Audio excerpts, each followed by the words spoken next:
तो ऐसे बहुत सारे लेटर्स वायरल हुए हैं जिसमें कि दिया गया है कि एग्जाम सेंटर्स के नाम आए, ये आयोग ने ये लेटर दिया। वो बहुत सारे तो फेक भी लेटर्स चल रहे हैं क्योंकि इस एग्जाम का इतना हुआ बन चुका है कि लोग इसके लिए कुछ भी फेक न्यूज मीन्स अपडेट कर दे रहे हैं। तो आज मैंने एक लेटर देखा जो कि मैनपुरी डिस्ट्रिक्ट के लिए आया था, जहां पे कि एग्जाम के सेंटर्स मांगे गए हैं कि टीजीटी एग्जाम के लिए जो भी सेंटर अवेलेबल हैं उनका मीन्स एक list provide. Hello everyone, welcome है आप सभी का आज के ब्लॉग में। और हम आज है हमारा डे 14 में हम अपने एज यूजुअल जैसे हम रोज करते हैं अपने टारगेट्स को डिसाइड कर लिया हमने 1 डे बिफोर मीन्स नाइट में कर लिया था कल को, और आज उसी टॉपिक्स के हिसाब से हम अपने पूरा डे को मीन्स टारगेट को कंप्लीट करेंगे।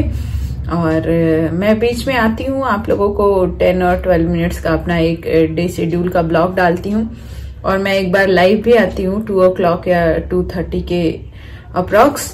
लाइव आके 1 hour का स्टडी भी करती हूँ क्योंकि ज्यादा देर लाइव आके स्टडी करना is not possible for me because I have 2 kids. So that means they will come and disturb me in between. That's why I don't means come live for a long time of period. तो मैं shorter time के लिए आती हूँ 1 hour के लिए, और live इसलिए आती हूँ क्योंकि हम सभी साथ में प्रिपरेशन कर सकें। ये मेरे हाथ में क्या है, ये मेरे ससुर जी को जो गिफ्ट मिला है वो है। मैं इसे ओपन करके दिखा देती हूँ। देखिए, उनको मिला ये स्टैंड है आई थिंक, और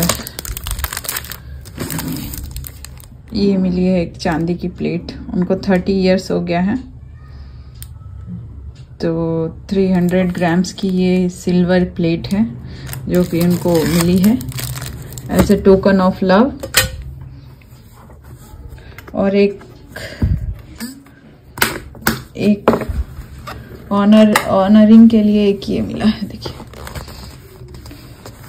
ये स्टॉल मिला है।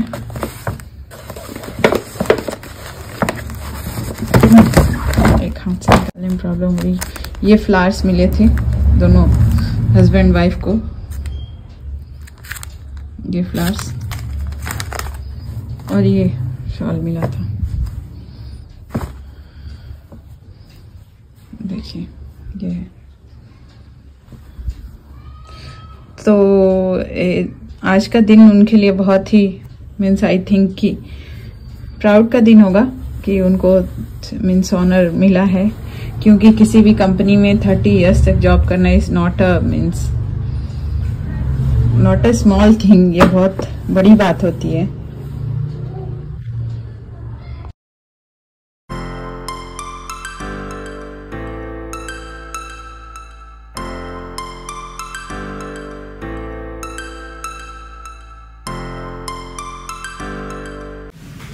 और इसके बाद रक्षित और ऋषित दोनों को थोड़ा घूमने का मन कर रहा था, तो मैं उसकी साइकिल पे उसे घुमाने के लिए थोड़ी देर बाहर ले गई थी। और वो जिद किया जा रहा था कि मेरी साइकिल छोड़ दो, मैं अपने से चलाऊंगा। बट कभी कभी वो इधर उधर डिस्ट्रैक्टेड होके थोड़ा गड़बड़ चलाने लग रहा था, तो इसलिए उसके पापा उसका सपोर्ट कर रहे थे। और थोड़ी देर रक्षित को बाहर ले गई थी मैं घुमाने के लिए, और छोटे बेबी ऋषु को भी ले गई थी।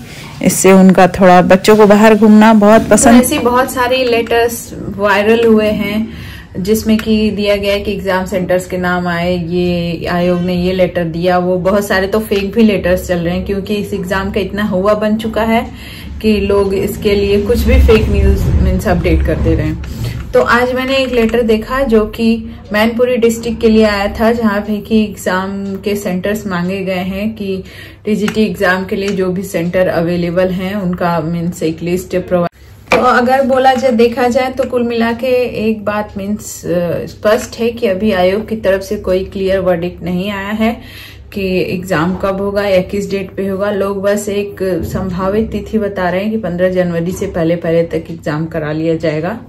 और हम सभी के पास प्रैक्टिस सेट है। प्रैक्टिस सेट वाली मैंने वीडियो एक पहले अपलोड भी की थी, आप जाके उसको देख सकते हैं। तो प्रैक्टिस सेट के क्वेश्चंस को सॉल्व करते समय हमें ये पता चल जाता है कि कौन से मीन्स टॉपिक हमारे वीक हैं और कौन से स्ट्रांग है। और सभी एग्जाम में ऐसा होता है कि कुछ टॉपिक से क्वेश्चंस ज्यादा आते हैं, कुछ से थोड़े कम आते हैं। तो हमें मीन्स हम एग्जैक्ट टू द पॉइंट तो नहीं बता सकते कि इस टॉपिक से इस बार एग्जाम में क्वेश्चंस बहुत ज्यादा आएंगे, इस टॉपिक से कम आएंगे, बट हम एक अप्रॉक्स रफ आइडिया लगा सकते हैं कि ये मतलब ये टॉपिक्स ज्यादा इंपॉर्टेंट है, इससे क्वेश्चंस फ्रीक्वेंटली। तो आपको अगर पॉसिबल हो तो आप पूरा प्रैक्टिस सेट एक दिन में नहीं दे पाते हैं तो मीन्स पार्ट वाइज दें। जैसे हमारे सोशल में टू सब्जेक्ट्स आते हैं तो दोनों सब्जेक्ट का एक बार में एक सब्जेक्ट के क्वेश्चन सॉल्व करें, दूसरे बार में दूसरे सब्जेक्ट के, और उसमें आप फाइंड आउट करें कि कुछ चीजें बहुत ही ज्यादा जिन्हें हम मोस्ट इम्पॉर्टेंट कहते हैं वैसी चीजें रहते हैं, तो उन चीजों को पहले कवर करने का कोशिश करें। क्योंकि बाद में कभी कभी ऐसा होता है, बहुत सारे एग्जाम में मेरे साथ हुआ है कि मैं सोचती हूँ ये तो बहुत इंपॉर्टेंट है, पहले ये छोटे छोटे टॉपिक्स को निकाल लेती हूँ, मतलब पूरा कर लेती हूँ, फिर उसके बाद इसको करूंगी, और लास्ट में एंड तक आते आते वही टॉपिक इनकम्प्लीट रह जाते हैं। या जो जिसका कंसेप्ट हमारे माइंड में क्लियर है हम उसको सोचते हैं कि सबसे लास्ट में करेंगे और लास्ट में वो टॉपिक्स बचे रह जाते हैं। चाहे जहां भी देखेंगे, आपने अगर इस प्रिपरेशन के बारे में कुछ जानते होंगे तो आपको ये अच्छे से पता होगा कि इस प्रिपरेशन का लेवल अच्छा खासा है। अच्छे प्रिपरेशन वाले लोग भी इसमें बैठने के बाद उनका माइंडसेट थोड़ा एग्जाम प्रेशर की वजह से गड़बड़ हो जाता है, क्योंकि इसमें कंसेप्ट्स डीपली पूछे जाते हैं। ऐसा नहीं है कि ऑब्जेक्टिव है तो ऑब्जेक्टिव की तरफ बहुत इजी क्वेश्चंस आएंगे, नहीं, इसका लेवल बहुत ही अच्छा खासा रहता है। इसलिए आपको पहले अपने कंसेप्ट्स क्लियर करने पड़ेंगे, स्ट्रॉन्ग करने पड़ेंगे, तब जाके आप क्वेश्चंस को सॉल्व। तो चलिए आज मैं इतना ही बोलना चाहूंगी कि आप जो भी पढ़ रहे हैं उसको सॉलिड पढ़िए, कम टॉपिक्स पढ़िए। अगर आपको बहुत ज्यादा टॉपिक्स मीन्स नहीं कवर कर पा रहे हैं एक दिन में, तो टाइम स्लॉट्स के हिसाब से कम टॉपिक्स पढ़िए, बट उसको सॉलिड पढ़िए और उसके डीपली उसको पढ़िए, क्योंकि इस एग्जाम का लेवल बहुत ही अच्छा खासा रहेगा।